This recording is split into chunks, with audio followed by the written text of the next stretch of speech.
is 6. I don't know what happened to my slide. This is PowerPoint. 6 is, hold on, not so fast.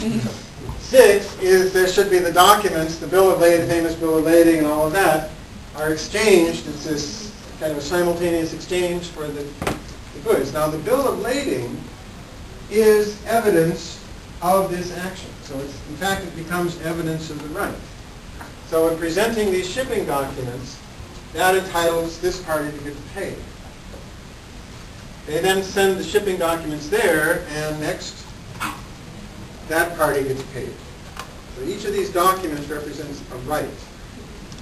So the documents by themselves have significant value beyond information.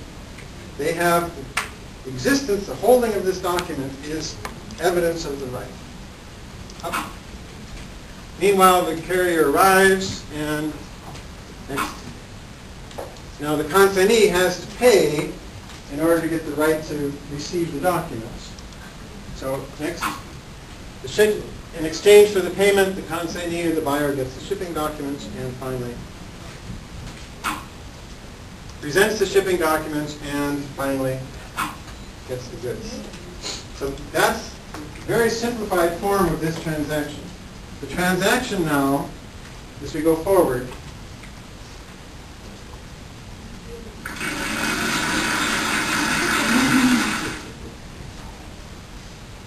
this is the graphics user interface that defines these procedures. It's so-called documentary tetranet. If you look on the links at the bottom of my signature, you can find all sorts of resources about this. This is the tool we call interprocs, for interorganizational procedures. In fact, there's a working version of Java, it's open source Java. This is the viewpoint. This is essentially the program that's executed by the shipper. Next. This is the program executed by the consignee. When I say program, it's because each one of these graphics objects, graphics notations, is in fact a Java object. This is the top graphics version of this program that's been designed graphically. Next. For the issuing bank, this is their procedure. Next. Corresponding bank. Next. Carrier. So what you just saw is those 5 pieces and how they will be downloaded and they interoperate. Here's the part, now I'm going to push through to the end, and then here's the part where I want your feedback. Now, we're pushing this forward into a model for harmonization. What you just saw is kind of the centralized design model that we've had existing for some time. But we need a model to help work people. Each of these parties typically has their own procedure already. And we have to work with them so how they adapt their own existing procedures in order to fit into, to harmonize with the global standard. Next. This is, I wasn't at this conference, but I've read this is a conference by the United Nations Committee for Trade and Development, UNCTAD. And they were having a conference about the new trade security environment. Now, this creates additional costs for transport, additional operational costs. Next. In particular, for small countries, these costs can be very, very burdensome. In fact, they might put the costs, they reduce the competitiveness of these ports. That is, remember that list before, the Container Security Initiative, the CSI. If you're not part of that consortium, if you're not compliant with that standard, well, the United States won't do business with it. And the United States, as you know in this hemisphere, the United States is 70% of the economic activity. The United States is the big bully on the block as far as economics is concerned. Next. Also, small countries, I mean, these security systems, in particular when you're talking about inspections, X-ray inspections of containers and so forth, new technologies.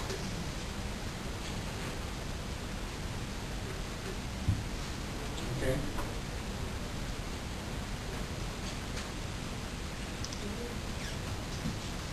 So, in the summary of this fellow, Jose Maria Rubiato, the burden of security measures will be proportionally much higher for developing countries and small players in general. The original promise of globalization and of the internet was leveling the playing field so that small parties could compete equally well with big parties. And the security concerns seem to be pushing against, they're costing proportionally larger to smaller parties and smaller countries. Developing countries face considerable new obligations and need financial and technical assistance to develop a sustainable capacity to implement security measures. On the other hand, why should they?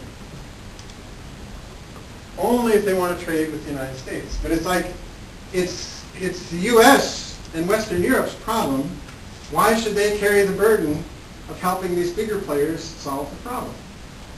I'm paraphrasing what their attitude might be.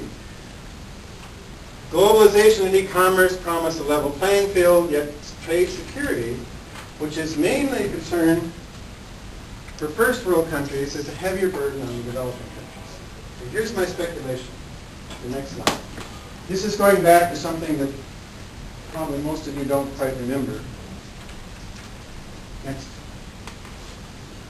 Back in the days of Ronald Reagan, he had this initiative that was generally called the Star Wars. It was officially the Strategic Defense Initiative.